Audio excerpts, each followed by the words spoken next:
Hello and welcome to this special edition of Difference Makers Discuss Live. I'm Ainslie van Onselen, Chair of Chartered Accountants Worldwide and CEO of CAANZ. Today I'm delighted to be joined by Jessica Fries, a distinguished authority in sustainability and integrated reporting. She's a Chartered Accountant and a member of the Institute of Chartered Accountants England and Wales. Jessica currently serves as the Executive Chair of A4S, which was initiated by King Charles when he was the Prince of Wales. Its aim is to address modern challenges with contemporary decision-making and reporting systems.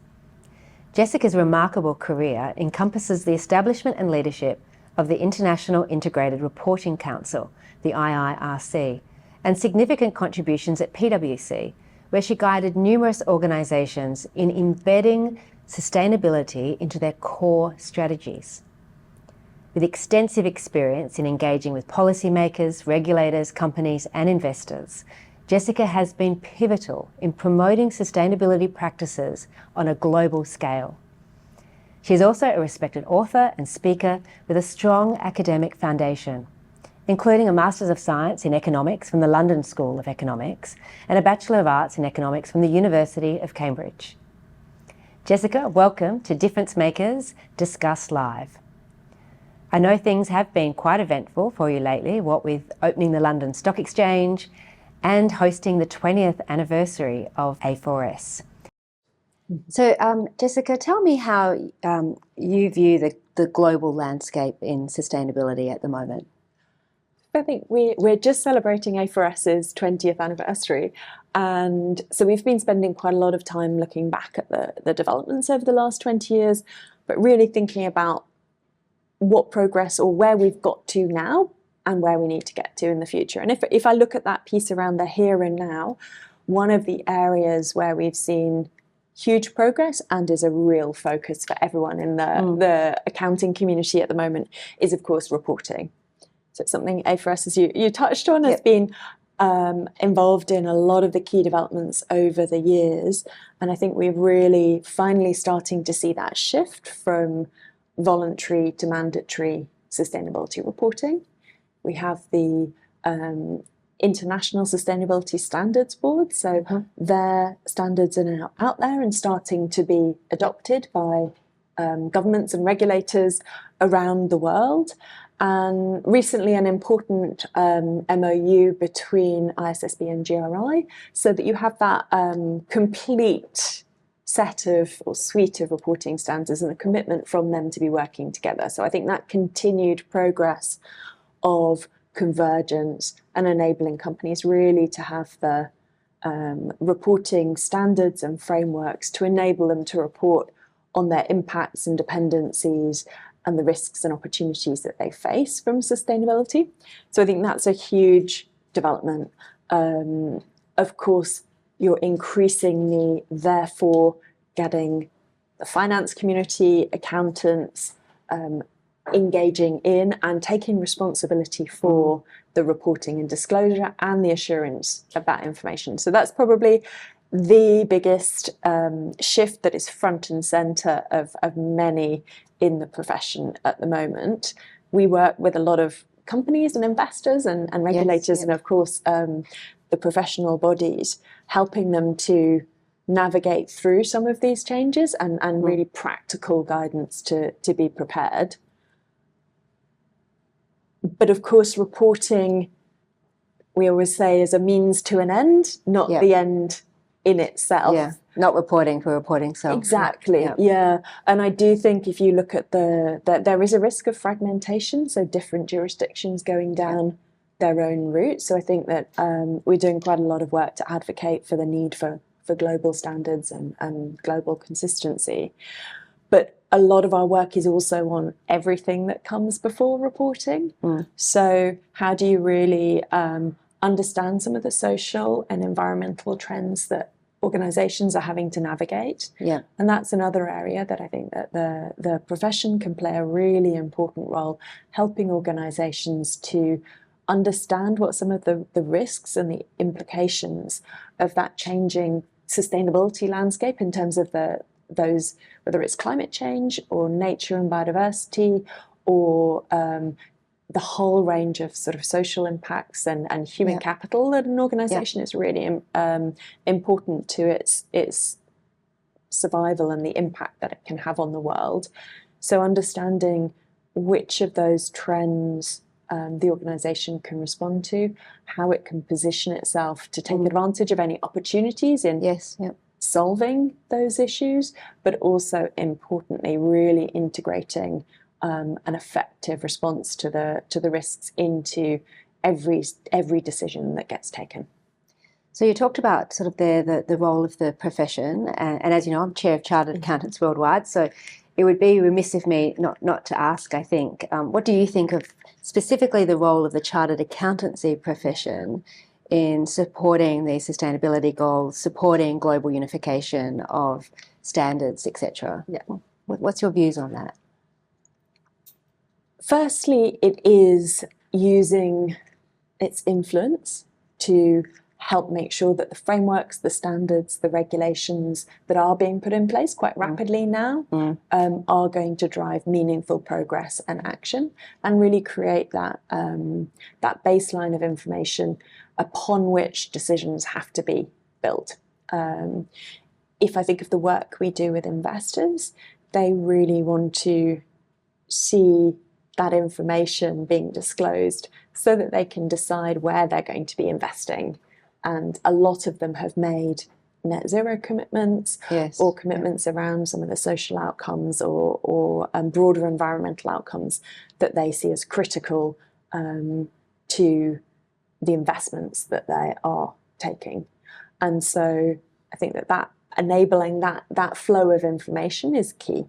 And of course, accountants have huge skills when it comes to enabling, to looking at the kind of controls that are in place, looking at the systems, looking at making sure that the information that gets disclosed is robust and is underpinned. And then, of course, those who are in practice providing that advice to companies. But I would say as well, one of the things that a lot of the accountants we work with also talk about is the fact that particularly accountants in business are often the ones holding the purse strings, but also from an advisory nature, those in practice provide advice, strategic advice often to organisations. So again, this isn't just about the reporting, but really thinking about key investment decisions that might be being made now. So how can accountants really help to make sure that the analysis that's being undertaken really takes into account that full set of information, all of the different capitals that an organisation relies on, not just financial. It certainly feels, I think, from a global perspective, that the world has sort of woken up from its chrysalis almost, and there is, I think, a sense of agency and a sense of urgency to this issue. And chartered accountants, obviously, they're very good at ensuring that there's consistent, reliable, accurate data that can be measured sort of on an even playing field. So there's certainly a role there to play to not only, as you say, do the preparing and the reporting, but also to advocate to the stakeholders that they influence, particularly in respect to strategic decisions from the ground up. So I definitely agree with that. In terms of what are you seeing as some of the key sort of global international trends or developments that chartered accountants should be aware of? Is there anything that you want to add there? Yeah. Well, we've touched quite a bit on the reporting side of things. I think two other trends that are really key. One is around the whole discussion of transition planning and transition finance. So a lot of organisations and indeed governments have set net zero goals. Yes. And there's a huge role that the profession can play in helping, whether it's organisations or indeed nations, to translate those goals into action. And that is particularly the measurement side of things. So how do you go from what can be a very long-term target embedded into the strategy, into the financial planning processes, and also setting near-term goals. So we find that the accounting community has a vital role to play in making some of these commitments real. The other thing that I would add to that is then also the role that the profession can play in holding the organisation and others to account for then those commitments and the delivery on those commitments. A second area is on nature. So there's, I think, for many, they have are starting to really get to grips with the scale of the crisis when it comes to climate, are starting to see the impact of climate in their personal and professional lives.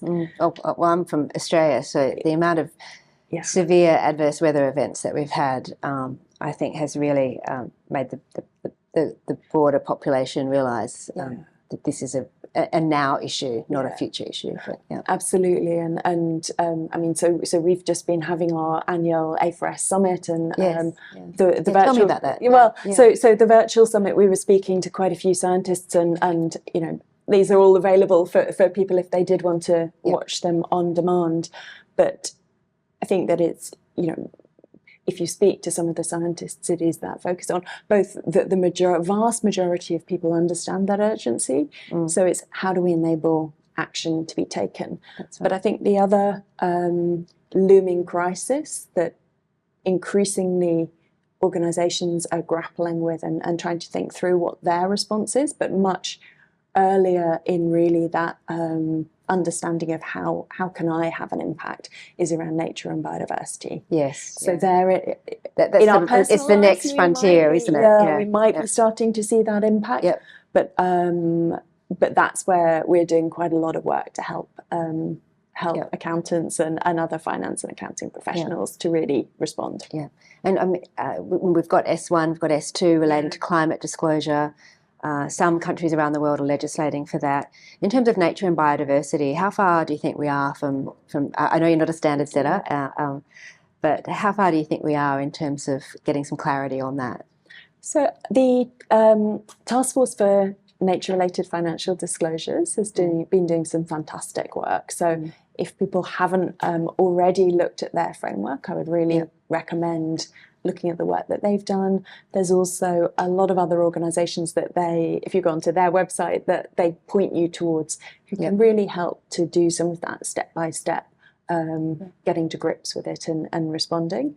Something that they talk about is also not feeling overwhelmed by trying to look at perfection, make sure, you know, not feel like you need all of the data, all of the systems in place first. So maybe starting with governance and starting to think through, you know, how might some of these issues be relevant for you. But the TNFD's work, you've also, just at one final point on that, you've also got a lot of companies who have started to adopt the framework. So you've got some great examples that you can look to get some inspiration from.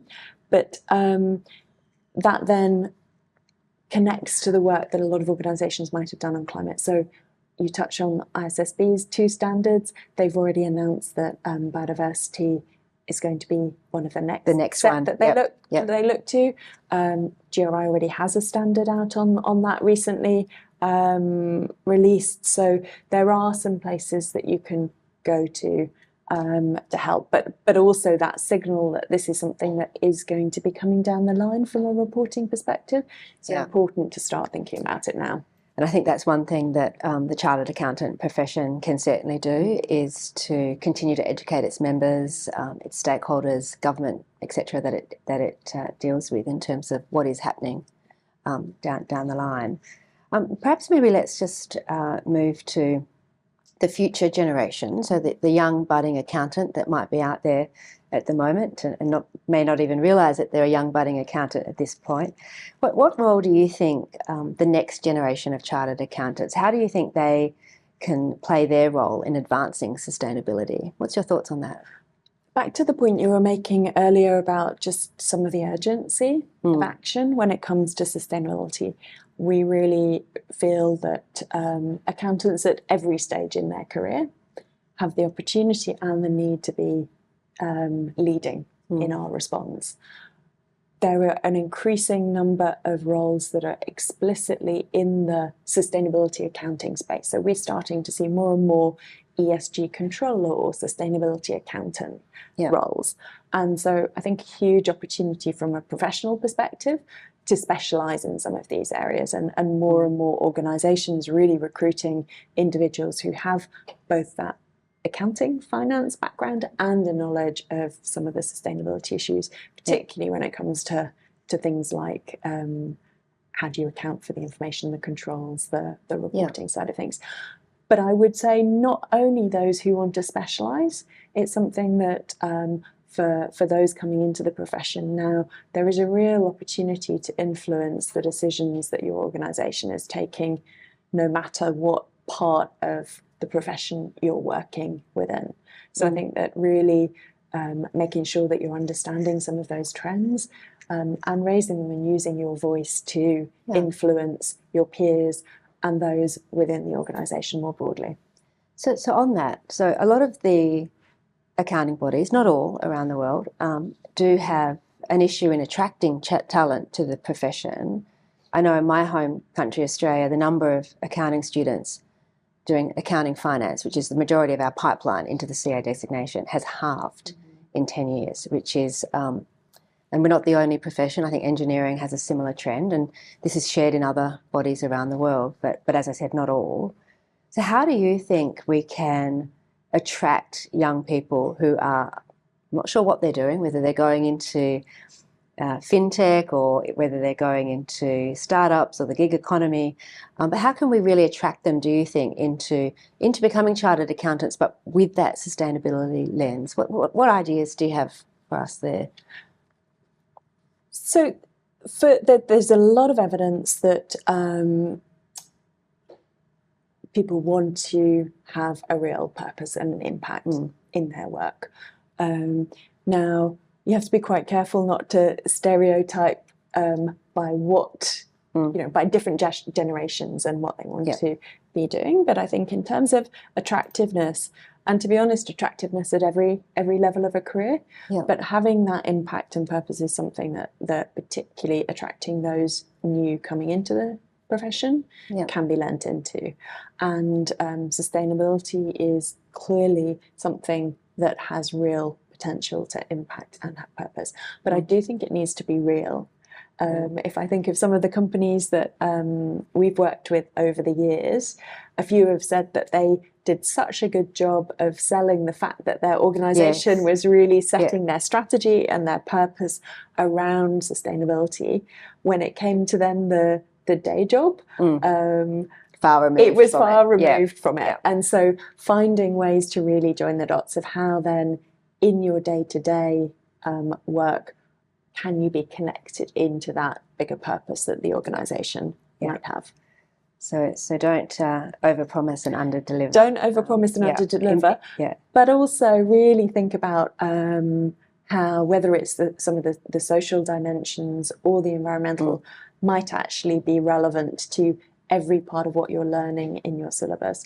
And again, those career paths that enable you to do it very directly. Yeah, so on that, so we might have some young chartered accountants early on in their career listening to this podcast today, and you're a chartered accountant, so which is terrific.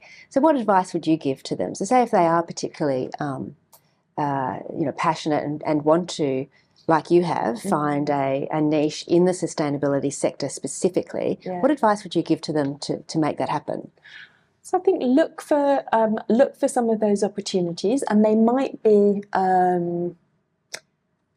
not always where you're expecting them to be. So if I think of my own journey, I started in the audit side of things, so in financial audit, and which some people wouldn't have expected, right? Yeah, absolutely. And I was always interested, so if I think of my academic background, I'd always been interested in some of the sort of social impact, development impact, and environmental economics. So I'd chosen some of those papers, but then I thought about which clients I wanted to work my way towards working with. So I would get exposure to some of those different areas.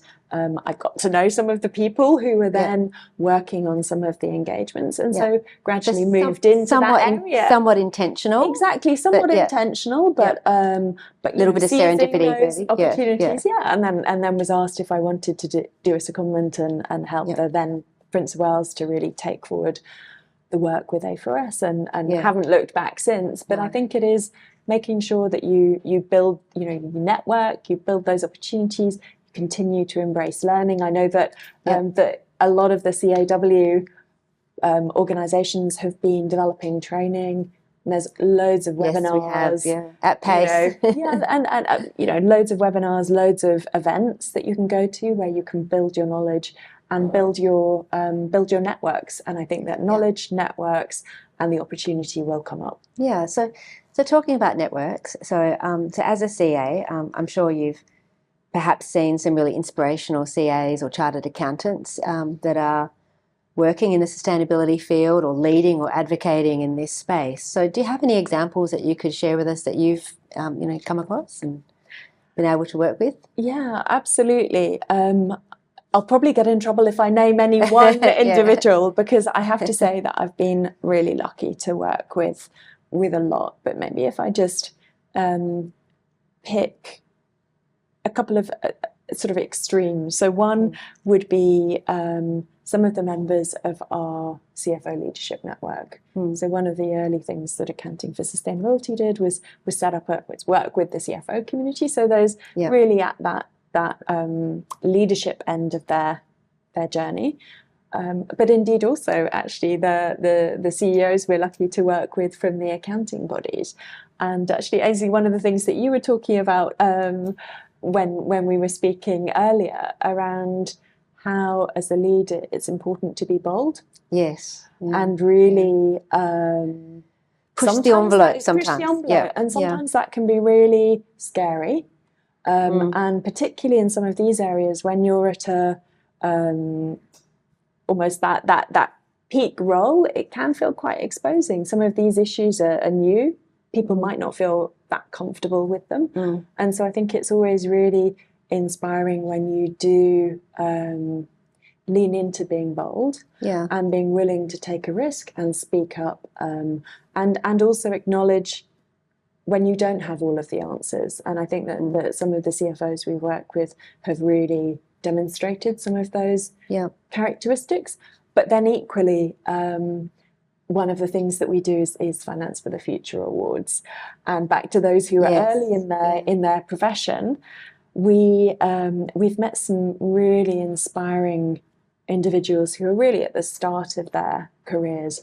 And if I think of some of the judging sessions that we've done, you've really felt that excitement in the room, listening from some of those who have maybe already started to think through how they impact. And certainly, if there's anyone who knows an inspirational CFO or chartered accountant who's been active in the sustainability space and really inspirational, I would definitely encourage you to nominate them for the A4S Finance Awards. I think they're a terrific initiative and something that we should all support and get behind as well. And in terms of being bold with advocacy, yes, I think perhaps when I started 4 years ago as CEO of Chartered Accountants Australia and New Zealand, there was a sense of reticence amongst some of the membership as to why are you doing this? Why do you have a sustainability team? Why are you doing thought leadership papers? And one of the ways we found to address that was surveying our members. And overwhelmingly, the majority of our members, like 85% of our members, wanted tools and services and thought leadership and advocacy in relation to sustainability. And that gave us a really good, I guess, an explanation for those who were perhaps more sceptical of it or naysayers to say, well, actually, the majority of our membership want us to do this, so we are driving ahead. And pleasingly to say, actually, we have less of that pushback these days, which is fantastic.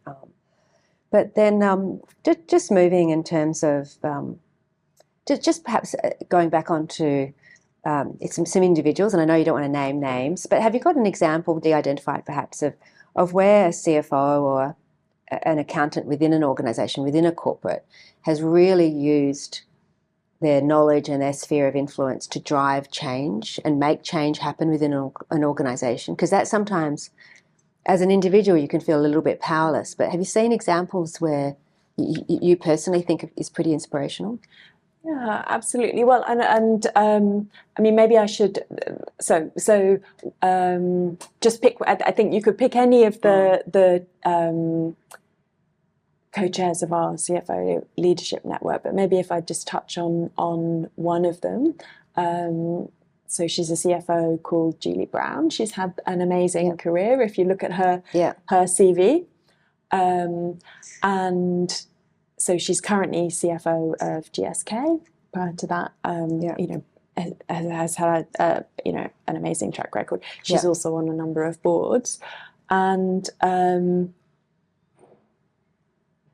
really does, in the way that we've been discussing, step up and lead, but also so create that extra space and time to make sure that she is not only doing her day job, but really thinking about both how that day job and the things that she does beyond that have real impact. In terms of that day job side of things, she is definitely somebody who's looked at, then back to the earlier discussion, how as finance professionals, as accounting professionals, can we use the skills and the influence that we have to drive change? So there's a few. She's actually one of the companies she's worked with have been past winners of the Finance for the Future awards. But just things like how do you embed into incentives and driving that through? How do you embed KPIs, into KPIs and capital investment? So really looking through the different actions that an organisation can take and the different levers that as a CFO you can have. But it's not only within the organisation, it's also who else might you be able to influence. So can you influence your peers? Can you influence the investment community? Can you influence, engage with standard setters and regulators? So it's thinking who you can influence, what levers you have, and then making sure that you are creating the time to really follow that through and empower others to do so as well. Yeah, listening to that example of Julie, which she sounds fantastic, so I'll definitely look that up, and we might put the showcase of that hopefully on our CAW website. But it kind of reminds me of Supreme Court Justice Ruth Bader Ginsburg, who said, if you want to drive change, bring others with you. That's not an exact quote, but that was kind of the meaning of what she has. So bringing other people along with you on that journey and inspiring them to also influence their networks.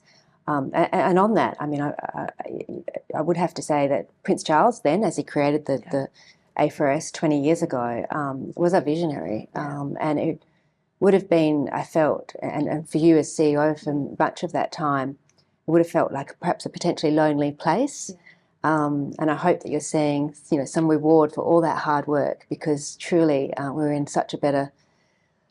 We've got a long way to go. I think, as you mentioned at the A4S Summit, we still haven't quite scaled the mountain yet, but we're certainly getting there, and we're much, much further down the track now with solutions and frameworks and even seeing the technology changes that are happening in renewables, for example. We're certainly making massive, massive progress.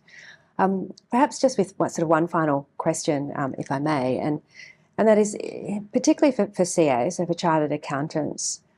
How do you think they can enhance their own capabilities in this area, particularly for small, medium practices? That's something that came out of the summit in terms of those large organisations, those large multinationals, the Big Four, for example, accounting practices, are probably potentially more ahead in this journey.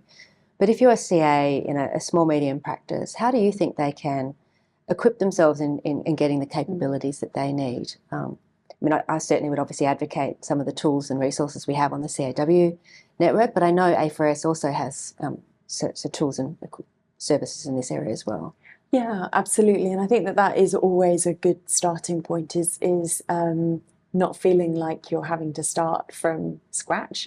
There's a huge amount of work and tools and case studies and examples that are already out there. So absolutely, a lot of the work that CAW has done through our accounting bodies network, of which many of the CAW members are also part of, have been collating some of the work specifically looking at what's relevant for the SME community. So on our Knowledge Hub, that's accessible. We've also done a lot of work to develop an essential guide series, so that really looks at each part of financial decision making, things like navigating the reporting landscape guide, which just is a bit of a 101 on that whole landscape, all of the different acronyms that you might come across that can help people to get started. And there are a lot and a growing number of acronyms. And then the final thing I would say is always to look at case studies. I think that they're and connect with others, because there are great examples of how people have responded. And one of the best things to do is always learn from others. Yes. Steal the best ideas. Okay, so for anyone listening out there, which I'm sure you are, the A4S website sounds like the place to go to get some tools and services and some inspiration from others in terms of what they've done as well. And the CAW network as well has some thought leadership on this issue as well. Getting close to time, so thank you so much for joining us, and congratulations on all the amazing work that you do. It truly is, me personally, very inspirational, and to see the convening power of A4S as well, the calibre of the people that you bring to the table, and that the joint level of enthusiasm to really start pushing and accelerating change is something that is just terrific to be part of. So thank you. Well, that's a pleasure. Thank you. And likewise for your leadership and inspiration. I think it's absolutely what we need. Thank you. Jessica, thank you for sharing your insights and experiences with us today. Your work at A4S and beyond is truly inspiring and underscores the critical role chartered accountants play in shaping a sustainable future. We look forward to continuing this important conversation and working together to drive positive change. Thank you to our viewers for joining us for this special edition of Difference Makers Discuss Live. Until next time, stay safe and stay committed to making a difference.